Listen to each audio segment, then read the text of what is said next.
Et si on était tous, en soi, une œuvre d'art? C'est une idée assez folle, non? Une idée qui peut vraiment tout changer dans la façon dont on se voit. Mais d'où est-ce que ça vient au juste? Et surtout, qu'est-ce que ça signifie vraiment? Alors on pense souvent que tout part de là, de cette phrase devenue mythique de l'artiste allemand Joseph Beuys. Il a dit ça en 1983, pendant une émission de télé en Autriche. Et franchement, ça a marqué les esprits. On a l'impression que c'est le point de départ de tout. Mais attendez, cette phrase, elle pose une question essentielle. Quand Beuys dit que l'homme devient l'œuvre d'art, de quoi parle-t-il exactement? Est-ce qu'on est une sorte de statue, une création finie qu'il faut admirer? Ou est-ce qu'on est plutôt celui qui fabrique, celui qui est dans l'action? Pour comprendre ce que Beuys avait en tête, il faut creuser un peu plus loin que cette citation. Il faut regarder sa philosophie, le cœur de sa pensée. Et le cœur de sa pensée, c'est ce qu'il appelle la sculpture sociale. Pour lui, l'art, ce n'est pas un objet posé dans un musée, pas du tout. L'art, c'est un verbe, c'est une action. C'est le processus par lequel tout le monde, chaque personne, peut modeler la société, le monde qui nous entoure. Et là, tout s'éclaire. Pour Beuys, être art, en fait, ça veut dire être artiste. Ça veut dire utiliser son potentiel créatif pour agir, pour changer les choses.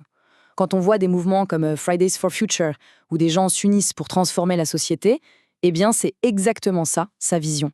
Pour Beuys, l'art, c'est ce qu'on fait. Il l'a d'ailleurs précisé lui-même juste après dans cette même interview. Écoutez bien le mot qu'il utilise, participer. Voilà, c'est le mot-clé. Il ne s'agit pas d'être une œuvre d'art passive, mais de participer activement à la construction d'une œuvre d'art collective, le monde lui-même. Mais attention, l'histoire ne s'arrête pas là, loin de là.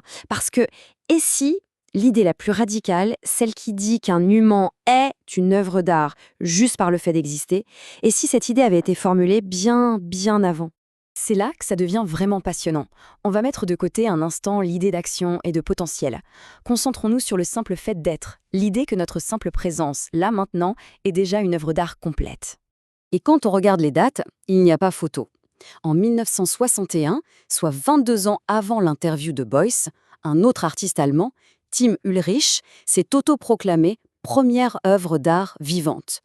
Il a eu cette idée bien avant que Beuys ne soit vraiment connu en tant qu'artiste. 22 ans.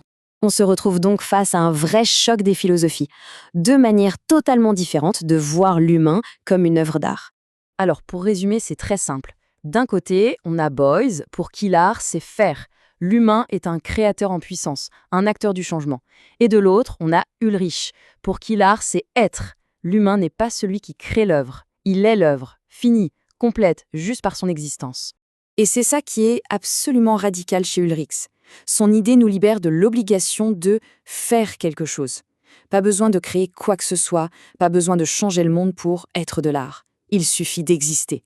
Le simple fait d'être, avec sa complexité, son corps, ses pensées, voilà l'œuvre d'art. Dans cette histoire bien précise de l'humain œuvre d'art, on peut donc dire que Tim Ulrich est vraiment la figure centrale, le véritable pionnier. D'ailleurs, cette phrase tirée de notre source le dit très bien. Même s'il est moins connu que Beuys, sur ce sujet précis, c'est lui le héros, un peu oublié, dont l'idée était sans doute la plus percutante.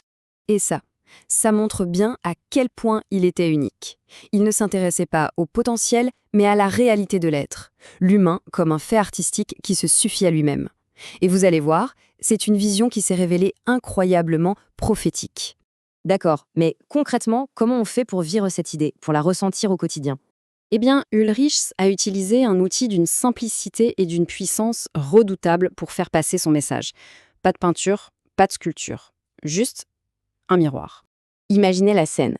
Il s'est exposé lui-même dans une vitrine comme une œuvre d'art vivante, et derrière lui, il avait placé un grand miroir. Du coup, chaque personne qui venait le regarder se voyait elle-même dans le reflet. Le message était limpide. Celui qui regarde devient aussi le sujet. Le miroir devient un outil pour prendre conscience de son propre statut d'œuvre d'art. La question qui se pose alors devient un défi personnel. Si moi je suis de l'art, que sont les autres? Et c'est là qu'on réalise à quel point Ulrich était un visionnaire. Il a en quelque sorte prédit notre réalité numérique, nos profils sur les réseaux sociaux, le personal branding, cette mise en scène constante de nos vies. N'est-ce pas exactement l'application de son concept d'exposer sa propre existence comme une œuvre d'art totale? L'invitation est donc simple. Que ce soit dans un vrai miroir ou dans le reflet numérique de nos écrans, la question reste la même. Et ce qu'on y voit, ce n'est peut-être pas juste un reflet, c'est peut-être une œuvre d'art, à la fois complexe, unique et déjà complète. Et réaliser ça, c'est peut-être ça, la vraie révolution.